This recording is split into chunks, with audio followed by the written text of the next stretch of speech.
তিন দিনের বঙ্গ সফরে আসেন স্বরাষ্ট্রমন্ত্রী অমিত শাহ। বঙ্গ বিজেপি নেতাদের নিয়ে বৈঠক অমিত শাহের। শুভেন্দু, সুকান্ত, দিলীপ, শ্রমিককে নিয়ে আলাদা আলোচনা। বৈঠকে সুনীল বনসাল, ভূপেন যাদব, বিপ্লব দেব, চার শীর্ষ নেতা ও পর্যবেক্ষকদের নিয়ে আলাদা বৈঠক। প্রত্যেক সাংসদ বিধায়ককে দিনে 5 ইতিমধ্যেই কিন্তু সভা করার নির্দেশ দেওয়া হয়েছে অমিত শাহের তরফে। শুভেন্দু, সুকান্ত, দিলীপ, শ্রমিককে নিয়ে আলাদা আলোচনা স্বরাষ্ট্রমন্ত্রী অমিত শাহের। 26-এর বিধানসভা নির্বাচনের আগে এই বৈঠক অত্যন্ত তাৎপর্যপূর্ণ। বৈঠকে সুনীল বনসাল উপস্থিত ছিলেন ভূপেন যাদব। বঙ্গ বিজেপির নেতাদের নিয়ে বৈঠক অমিত শাহের। বিরোধী দলনেতা শুভেন্দু অধিকারী উপস্থিত ছিলেন কেন্দ্রীয় প্রতিমন্ত্রী সুকান্ত মজুমদার। পাশাপাশি দিলীপ ঘোষ, যাকে নিয়ে দলের অন্দরে এত প্রশ্ন দেখা যায়, দিলীপ ঘোষও কিন্তু উপস্থিত ছিলেন রাজ্য সভাপতি শ্রমিক ভট্টাচার্য। এবং শুভেন্দু, সুকান্ত, দিলীপ এবং শ্রমিককে নিয়ে আলাদাভাবে আলোচনা করেন অমিত শাহ।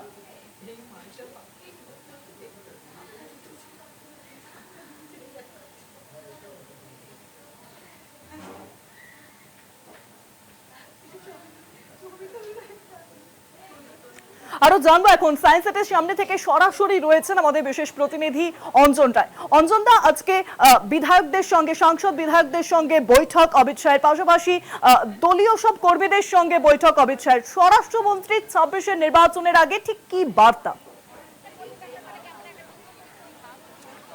দেখো, বার্তা কিন্তু একটাই পরিষ্কারভাবে অমিত শাহ দিয়ে গেছেন, সেটা হচ্ছে যে প্রত্যেককে জিততে হবে।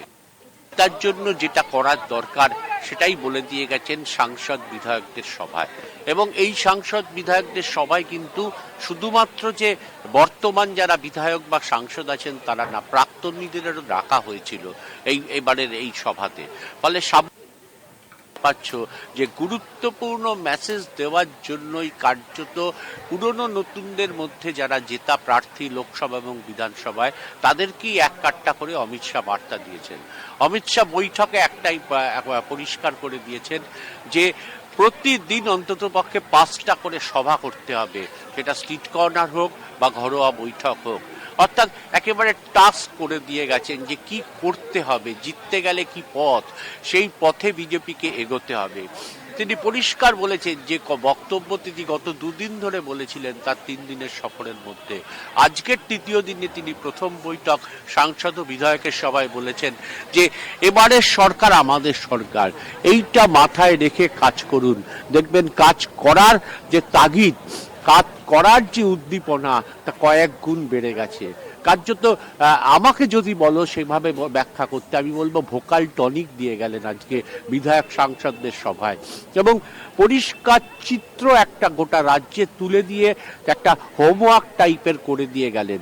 এবং অবশ্যই আজকের এই বিষয়ের মধ্যে উল্লেখযোগ্য ঘটনা, পুরনো সাংসদ, পুরনো বিধায়ক দিলীপ ঘোষের বৈঠকে উপস্থিত। নিঃসন্দেহে গোটা বিজেপির কর্মীরা, গোটা বিজেপির যারা মাঠে নেমে কাজ করেন, তারা আজকে এই ঘটনায় খুব উদ্দীপ্ত।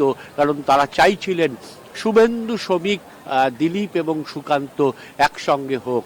সেটাই আজকে অমিত শাহ করে দিয়ে গেলেন। অঞ্জনদা, অমিত শাহ তিনি বলেছেন যে কলকাতায় 28টি আসনের মধ্যে 20টা আসন চাই। কতটা তাৎপর্যপূর্ণ, কি বার্তা দিয়েছেন অমিত শাহের মাধ্যমে? দেখো, সায়েন্স সিটিতে আজকে কলকাতার 28টা বিধানসভা কেন্দ্রের বুথ স্তরের কর্মীদের সভা ছিল। এবং এই সভায় অমিত শাহ কার্যত বলেছেন যে পশ্চিমবঙ্গের যা সিচুয়েশন হচ্ছে তাতে আদৌ ভবিষ্যতে এই শহরে আপনারা থাকতে পারবেন কিনা সন্দেহ। মা মাটি মানুষের নাম করে যারা সরকার গড়েছিলেন সেই মারা লাঞ্ছিত, এবং মাটি ক্রমশ অনুপ্রবেশের কারীদের দখলে চলে যাচ্ছে। ফলে আজকের কলকাতা হয়তো আগামী কয়েক বছরের মধ্যে তার কার্যত সমস্ত পরিবর্তন হয়ে যাবে।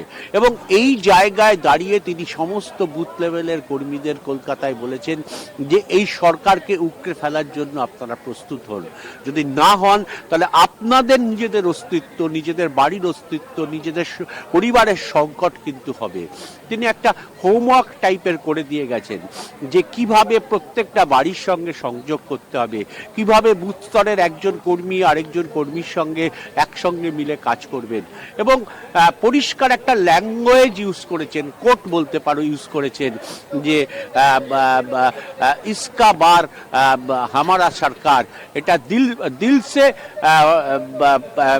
দিল মে রাখ দো ইসকা বার মেরা সরকার, এই ধরনের একটা কথা তিনি বলে দিয়ে গেছেন। অর্থাৎ কর্মীরা যাতে কাজ করেন, নামেন, শুধু ভাষণ নয়, তারও একটা পথ আজকের অমিত শাহর ভাষণে গুরু দিয়ে গেছেন।